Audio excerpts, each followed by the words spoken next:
You're at a job interview, but the job is running the country, right? Imagine you're at a job interview. The manager leans in and asks, "So, what's your biggest weakness?" You could play it safe.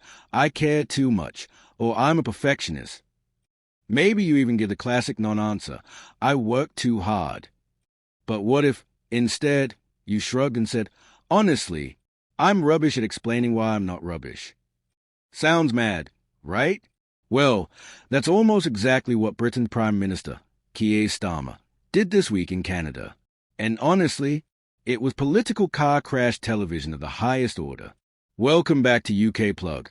I'm your host, and today we're diving into Starmer's latest accidental masterclass in, let's call it, radical honesty. But before we break down the fallout, let's set the stage with a moment that had political watchers everywhere doing a double take. Picture it. Starmer's in Canada. Sky News' Beth Rigby, absolute legend, by the way, throws in what should be the softest of softball questions. What's your biggest mistake been? It's a political equivalent of what did you have for breakfast?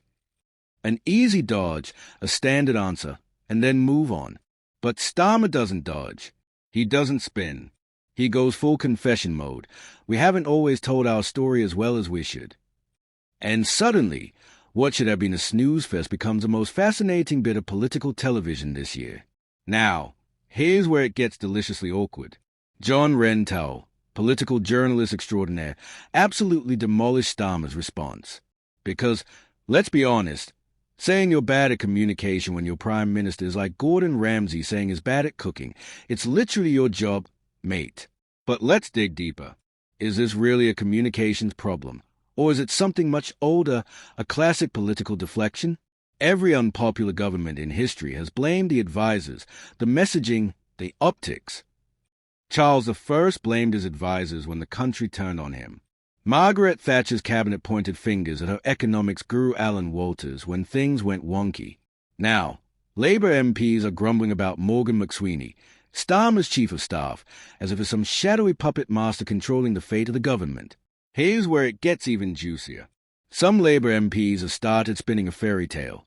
Starmer is actually a secret socialist, kidnapped by his own centrist chief of staff. It's political fan fiction.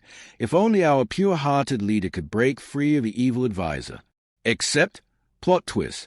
Recent reports show Starmer himself decided to treat Nigel Farage as a real opposition leader, not McSweeney. So much for the puppet theory. And that brings us to the real meat of the issue. Because when Starmer says we could have explained our decisions better, what does he actually mean? Imagine him going door to door. "Hello, Mrs. Jenkins, we're taking away your winter fuel payment. But don't worry, next year, if things improve, we might give it back." Good luck with that communication strategy. Here's the brutal truth. You can't polish a toad, and you definitely can't spin your way out of taking heating money from pensioners during a cost-of-living crisis. This isn't a messaging problem. It's a "we made a rubbish decision" problem. And it gets worse. Starmer recently promised to smash the gangs with no real plan, like promising to cure cancer but forgetting to hire any doctors. The issue isn't the story. It's that there's no story to tell, or worse, the wrong story entirely. Here's where Starmer is unique. He's got this almost endearing lack of ego. Remember when Trump dropped those trade papers and Starmer just bent down and picked them up? Any other prime minister would have ignored it, but not Keir. Is almost normal, which, in the world of massive political egos, is genuinely refreshing. But, and it's a big but, being humble doesn't excuse being wrong. In democratic politics, communication isn't an optional extra. It's not like heated seats in a car. Communication is politics.